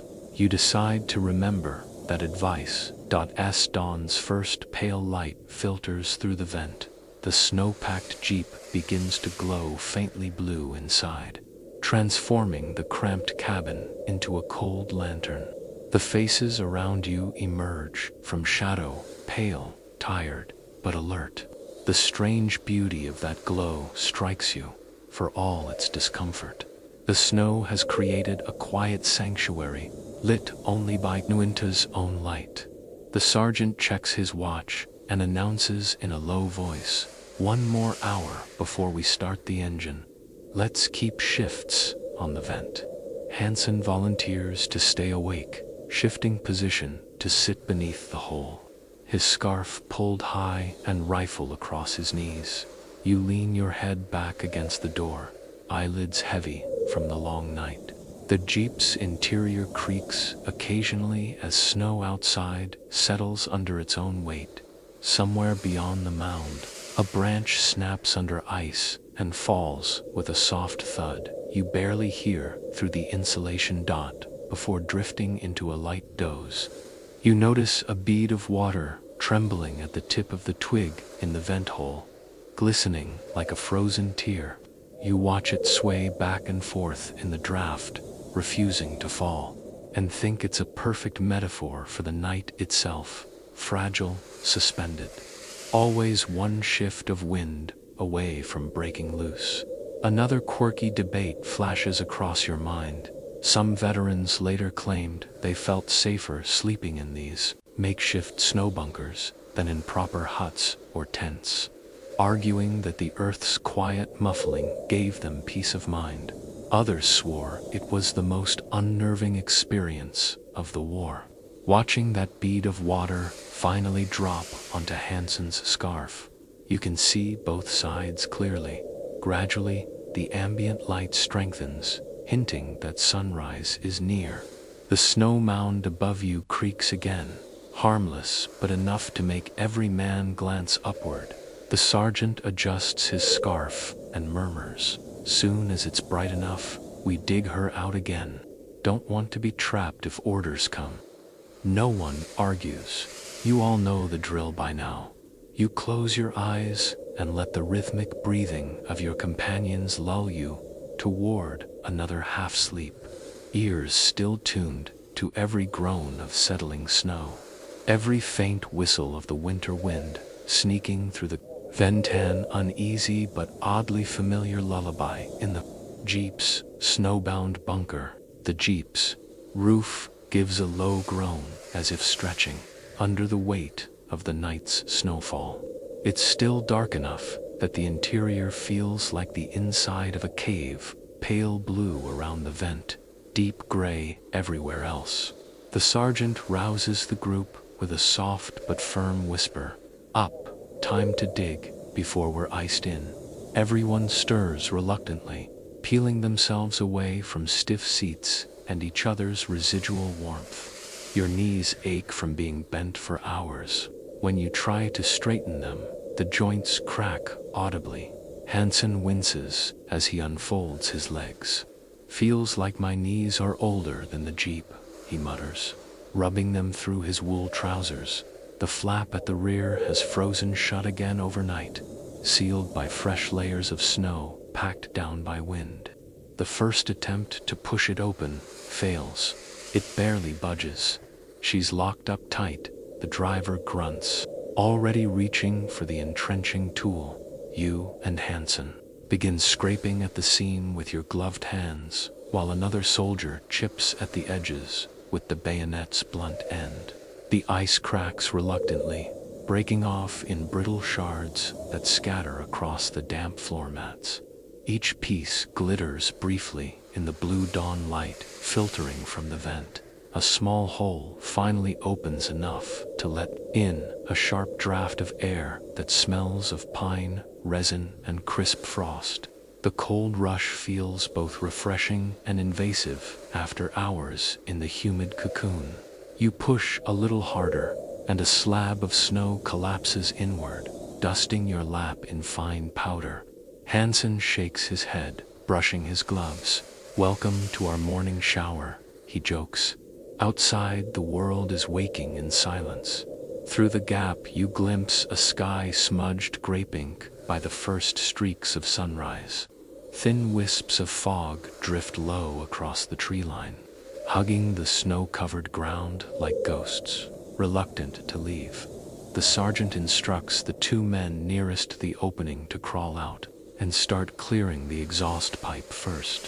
Vent first, always, he warns again, not losing anyone to bad air after surviving the night. His voice carries the weight of grim experience. You follow them out, boots crunching into the crusted snow that's hardened overnight. The cold outside bites deeper than the chill in the Jeep, almost burning the tip of your nose as you breathe in. The snow has settled into heavy layers, its top crust glinting faintly in the dawn. It takes effort to break it apart with your shovel, each scoop lifting clumps that feel heavier than yesterday's drifts. A quirky historical fact surfaces in your mind. During the harshest winters of the Eastern Front, German mechanics sometimes slept beside their vehicles, covered in tarps and snow, claiming it was easier to restart engines with the warmth of their own bodies nearby. Historians still debate whether it made much difference or was just superstition born of desperation.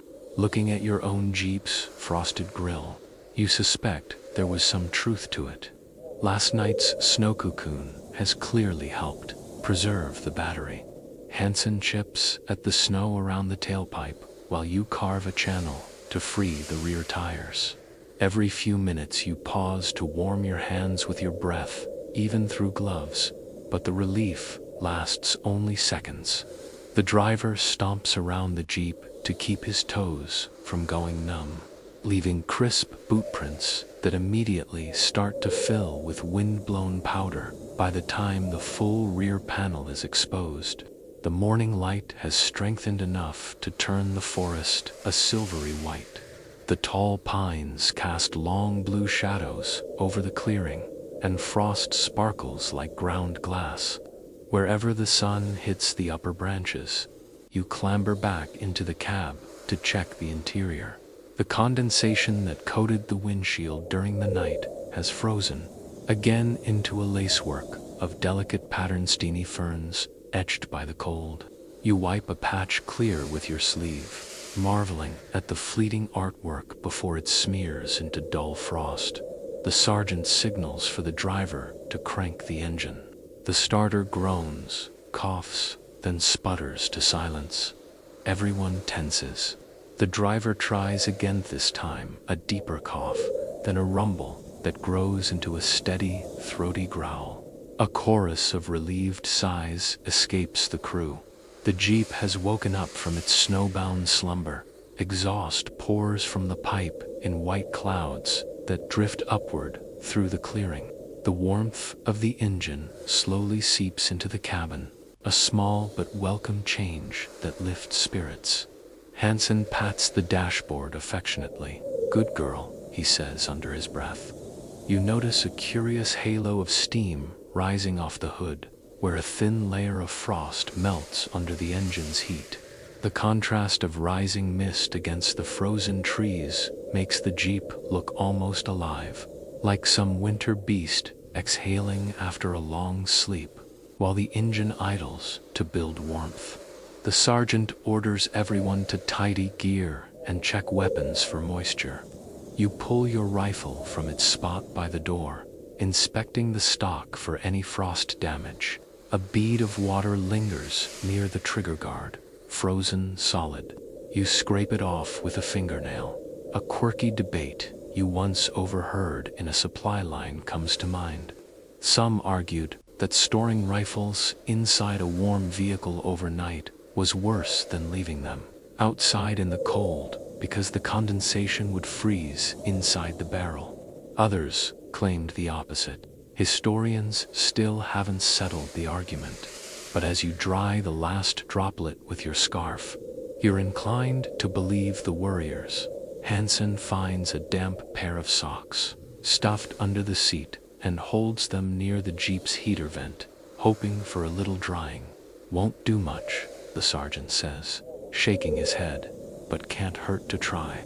The scene is almost domestic-like, a roadside camp instead of a frontline position. The radio crackles faintly with static, but no fresh orders yet. The stillness in the forest grows thicker, broken only by the soft drip of melting frost from branches overhead. A crow caws somewhere distant, the sound carrying eerily clear in the cold morning air after another few minutes of digging and clearing snow around the wheels.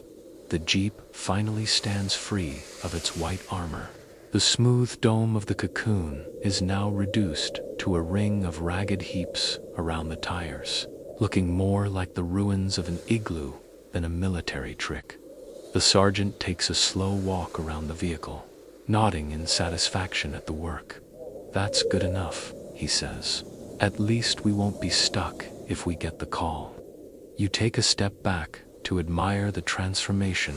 What had been a buried drift just an hour ago now looks like a battle-ready Jeep again, olive drab and steam-breathing, waiting to move out. A breeze sweeps through the clearing, scattering a veil of loose snow across your boots and carrying with it the sharp scent of frozen pine. You breathe deeply, letting the crisp air clear the musty memory of the damp cocoon from your lungs. As you climb back into your seat, stretching sore muscles, you realize how strange it feels to treat a vehicle like both home and shield. Last night it was your cabin, your bunker. Now it's back to being transport. The shift feels abrupt, as though the Jeep has two separate identities depending on the hour. The sergeant glances at his watch once more. "Radio says we're on standby another half hour," he reports. "Stay warm, stay ready." You nod, tugging your scarf snug again, and rest your gloved hands on the rifle across your lap. Outside, the pines sway gently in the breeze, shaking loose small avalanches of snow that fall in soft cascades, each landing with a muffled hump that blends into the silence of the winter morning. For now, at least, the forest is calm. You sit quietly in the Jeep's cab, letting the heater's faint warmth seep into your boots, knowing full well that by nightfall you may be digging this same vehicle back under the snow, repeating the ritual that kept you alive through the frozen dark. By late afternoon, the clouds roll back in, smudging the thin winter sunlight into a dull steel gray. The forest seems to hunch beneath the heavy sky, every pine branch drooping with fresh snow. You and the rest of the squad know the drill now, for darkness falls. The jeeps will vanish again beneath white mounds. The sergeant checks his watch, then points to a fresh drift that is built up along the log. We'll use that for the next cover. Quicker if we work with what the wind gave us. The men groan but rise without argument. Shovels scrape against icy crust as you all begin the slow, repetitive work of pulling snow toward the jeep's sides. The rhythm is oddly hypnotic. Scoop, lift, pat, pack like bakers shaping a giant frosted cake. Hansen hums his familiar bluesy tune as he smooths the new layer over the hood. Never thought I'd be sculpting snow forts for a living, he says, breath fogging in the frigid air. Not forts, the driver corrects with a grin.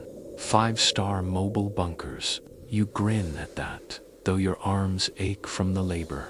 As the snow wall rises higher, the jeep's shape fades back into an anonymous mound, and the forest once again hides its secret. When the last shovelful is packed, the sergeant inspects your work and nods. Good. Same routine tonight. Keep that vent open. Rotate lookout every 2 hours. He jabs his bayonet gently through a fresh tunnel above the driver's seat, then props the hole with a twig just as you had before. Inside, the jeep feels like a damp, familiar cave. The air is heavy with the scent of wet wool and faint exhaust lingering from the earlier warm-up. You peel off your gloves and flex your fingers. The knuckles ache, but at least there's no frostbite yet. Hansen rubs his shoulders and mutters, same song, second verse. The sergeant pulls the flap closed and settles in, speaking quietly as everyone adjusts into their cramped sleeping positions. We're lucky it's only snow and not sleet. Remember what the Finns taught: snow shelters are better than any tent if you use them right. That sparks a round of murmured conversation. The driver remarks, I heard the Finns even buried artillery pieces, just left a hole for the barrel. True, the sergeant replies, made them ghosts in the woods. You recall reading about it too, how Finnish soldiers turned the land itself into cover, ambushing Soviet tanks that never saw them coming. Historians still debate whether the trick was widely adopted by the Allies or just a handful of units. Sitting here inside your own snowbound jeep, you feel a distant kinship with those soldiers of decades past. As the last daylight fades, the cabin dims to a deep blue.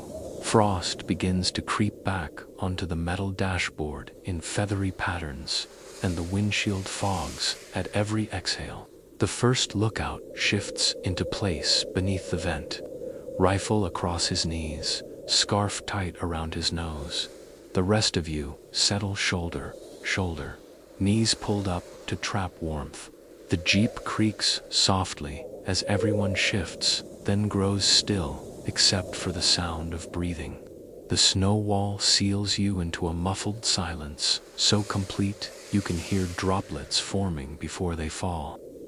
Tiny taps like distant rain on a tin roof. A quirky detail crosses your mind. You once heard a field engineer say snow walls made men's voices echo strangely, as if the cocoon magnified whispers but swallowed shouts. Historians still haven't explained the acoustics, but as you murmur a joke to Hansen and hear it bounce softly back to you, you believe the rumor. Hansen chuckles under his breath. If my nose freezes again tonight, I'm not sharing body heat with you guys anymore. The dry humor sparks a ripple of quiet laughter, just enough to ease the tension before silence folds over the group again. You lean your head back against the cold metal door and close your eyes, letting the snow's hush press in like a thick blanket. The Jeep's familiar smells, oil, canvas, damp wool, have become oddly comforting. In the distance, the faint cry of a lone crow echoes once, then fades into the winter night. The sergeant breaks the quiet after a long pause. His voice is softer now, almost reflective. We made it through 2 nights. Hold the line tomorrow and the next, and we'll tell folks back home how we turned Jeeps into igloos. You smile at the thought. The image of explaining this to your family, describing how a war machine became a bedroom beneath Arden snow, strikes you as both absurd and oddly proud. The Jeep grows warmer again as the shared body heat builds. Frost near the vent begins to bead and melt, a sure sign the cycle of condensation will return by midnight. You watch a droplet swell on the twig brace, waiting for gravity to tug it free. It wobbles, trembles, and finally slides down in a tiny silver line, landing with a soundless splash on Hanson's sleeve outside. The forest sleeps under a heavy quilt of snow, hiding every trace of steel and tire beneath soft, deceptive mounds. Dawn will reveal nothing but a row of white hummocks where the convoy rests unseen. You shift to find a more comfortable angle against the door, already resigned to the ache in your knees by morning. The Jeep's roof hums faintly under the weight of fresh flakes settling in the dark. The lullaby of winter soft snow, slow drips, steady breaths, pulls you toward drowsiness. For a few last waking moments, you picture what the scene must look like from the ridgeline, a quiet white valley, only trees and wind-swept drifts, no hint of the men hidden beneath.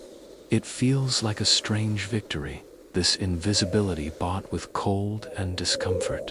You let that thought be your final comfort as your eyelids grow heavy. The night stretches on with no alarms, no distant MG42, no cracking branches that aren't from snow's own weight. Only the muffled sighs of wind against the mound. Each rotation passes quietly, each man nodding off the moment he's off watch. The snow's hush holds the war at bay, at least for this night, when the first pale ribbon of dawn seeps in through the vent. It paints the interior in soft blue light again, highlighting faces slack with exhaustion but still alive. Still together, the sergeant whispers, another day down. We held the line. You open your eyes, stiff but grateful. The snow-cocooned Jeep has done its job, once more an unglamorous guardian in a frozen forest war.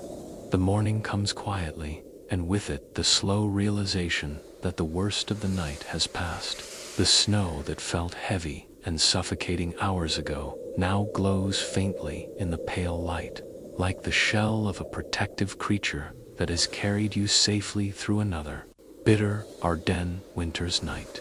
You lean back against the cold door, stretching stiff fingers as the others stir around you. The sound of shuffling boots and the soft rustle of canvas mingle with the distant sigh of wind in the pines. No orders yet, no engines growling, just a temporary peace wrapped in frost outside the vent hole.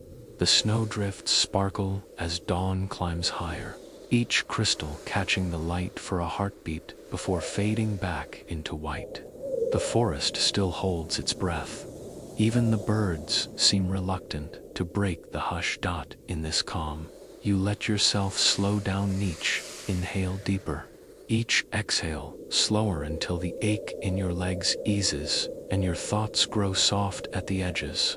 The Jeep feels less like a cramped machine and more like a quiet cabin in the woods, its steel walls lined with a night's worth of shared breath and whispered jokes.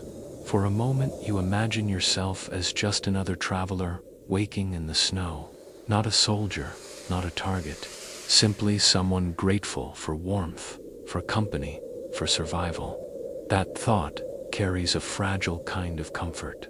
The sergeant finally shifts in his seat, voice low and steady. We're alive. That's enough for today. You nod, agreeing in silence, watching as a single droplet slides down the frosted windshield and disappears into the shadows below. Now the sun continues its climb, and the forest begins to stir once more. But you stay seated a while longer, letting the gentle light and soft breath of the snow hold you in their calm.